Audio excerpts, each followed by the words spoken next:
E voltamos aqui com um jornal e mais uma entrevista. E vamos falar agora com Guilherme Rodrigues, que ele é administrador público e vai explicar como é feita a transição de uma gestão de governo para outra. Boa tarde, Guilherme. Seja bem-vindo ao Jornal da Rede Alesp. Boa tarde, Fábio. Boa tarde, Lília. E a todos os amigos que acompanham a gente pela Rede Alesp. Guilherme, há uma legislação para a transição de governo ou é apenas uma prática costumeira? Bem, não há hoje uma legislação federal que dê conta, que abarque, né, todos os 3 níveis da federação, né? Existe sim uma lei federal que começou em 2002 e que proporcionou a experiência da transição de governo do ex-presidente Fernando Henrique Cardoso para o ex-presidente Lula, que foi uma grande transição, uma referência no Brasil e na América Latina. E existem também as legislações estaduais de maneira muito heterogênea também. E tem legislações que estão previstas na Constituição Estadual, que obrigam também os municípios a realizarem as transições de governo, mas muitas também se limitam ao próprio governo estadual, e o que faz com que, no final das contas, boa parte dos municípios tenham também que fazer suas próprias leis, caso queiram institucionalizar esse processo tão importante para a nossa democracia. Boa tarde, Guilherme. Quem fala é Lília. Mais uma vez a gente agradece aqui tua participação no jornal. Ô, Guilherme, a gente sabe que constitucionalmente falando, as eleições sempre ocorrem no primeiro e no último domingo de outubro. Esse ano, devido à pandemia, ela foi para novembro. Você acha que isso vai ter algum tipo de dificuldade de transição por estar muito em cima da hora com o resultado final? Sem dúvida, Lilian, apresenta um desafio, esse menor espaço de tempo disponível para a realização da transição de governo. A transição é a passagem ordenada do poder sem que haja prejuízos para a população em políticas públicas, na prestação de bens e no fornecimento de serviços, na prestação de serviços e no fornecimento de bens públicos, que são direitos sociais, são direitos da população. Então, infelizmente, de fato, com esse tempo menor, isso vai exigir uma ação mais rápida por parte das administrações que estão deixando o governo e aquelas que foram eleitas, para que realmente se dê conta de se fazer um diagnóstico, de se transmitir esse conhecimento em um prazo muito curto, né? Nós estamos falando hoje no dia 18, pouco mais de 30 dias, sobretudo considerando que é o final do ano, a partir do dia 20, 22 também, não é sempre que as coisas conseguem também ser conduzidas da mesma forma. Então, é um espaço muito curto para a realização de um processo muito importante para a democracia e para as políticas públicas de maneira em geral.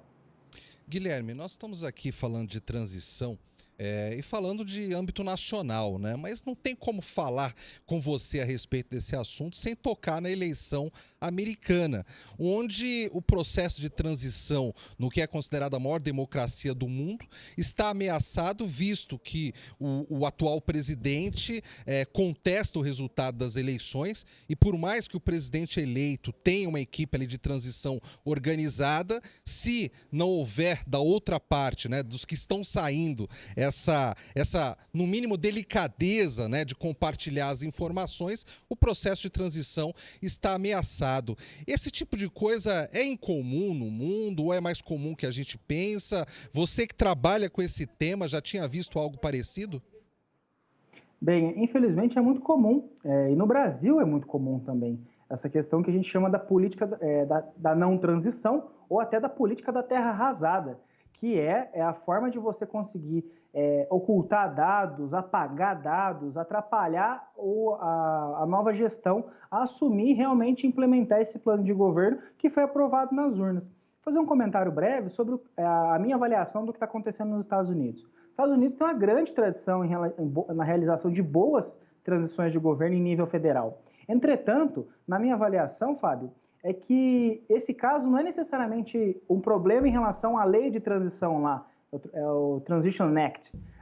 Na verdade, uma questão muito mais vinculada ao próprio direito eleitoral em relação a quem reconhece, quem tem poder de reconhecer a vitória presidencial, até pela essa ausência de uma figura como se fosse o nosso TSE aqui no Brasil, faz com que essa lacuna do ponto de vista eleitoral ela possa ser utilizada para atrapalhar o processo de transição. Então, na minha avaliação, o que ocorre nos Estados Unidos hoje, ele é muito mais vinculado a uma deficiência, vamos colocar dessa maneira, do sistema eleitoral que está sendo colocado à prova por novos elementos, do que necessariamente um problema na realização de transições, porque os Estados Unidos têm uma boa tradição em fazer boas transições e tem feito isso muito bem. Agora, até esses novos procedimentos são testados frente à realidade, né?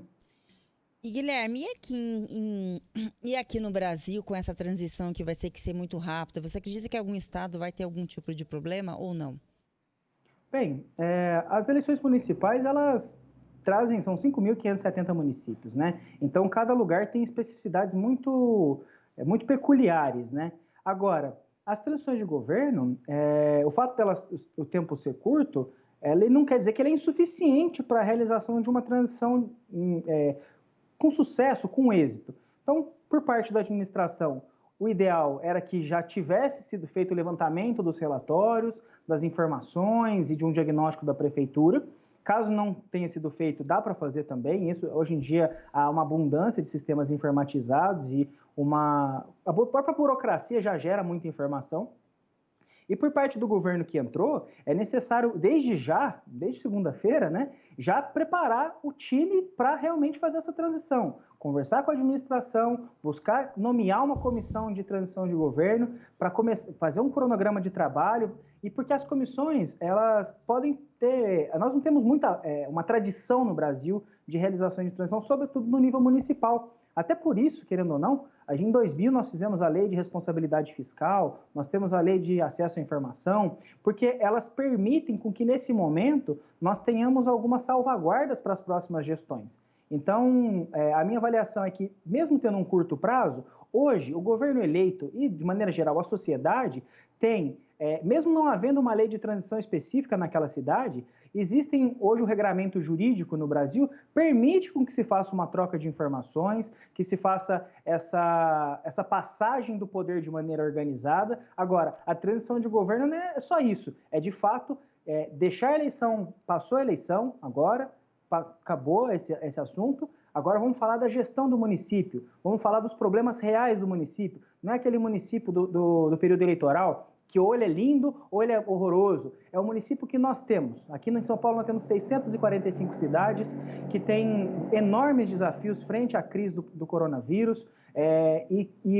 Os municípios, depois da Constituição de 88, desenvolveram uma série de competências, só que isso é muito desafiante, porque nós estamos falando que o prefeito eleito, e que qualquer prefeito, ele vai cuidar desde o saneamento básico, dos resíduos sólidos, da educação, da saúde, e tudo isso é muito complexo. Agora nós estamos em momento de chuva, então tem que se preocupar com enchentes, então se as calhas dos rios estão limpas, com os deslizamentos, se as obras para encostas estão sendo realizadas, a prestação de serviços na saúde, insumos em relação à pandemia e à própria sequência da saúde. Então, é muito desafiante, mas justamente por ser desafiante, a transição de governo é tão relevante para a gestão pública municipal.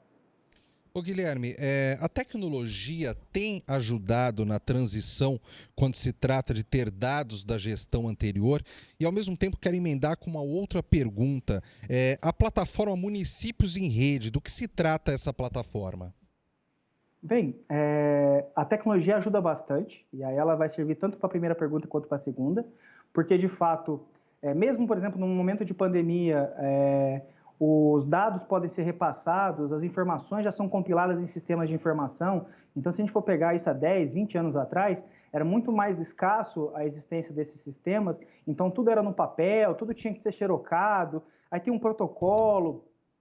E aí, inclusive, a Lei de Acesso à Informação de 2011 já instiga, né, incentiva com que o poder público tenha essas informações dentro da transparência ativa. O que é isso? Que o próprio poder público já disponibilize esses dados, que sejam legíveis por máquina, ou seja, não é uma foto daquele documento. É aquele documento que pode ser copiado e colado, aquela planilha que pode ser colada e depois compreendida dentro de um leitor de planilhas. Então, de fato, a tecnologia pode ajudar tanto nessa questão da gestão de dados, quanto, por exemplo, nisso que a gente está fazendo agora.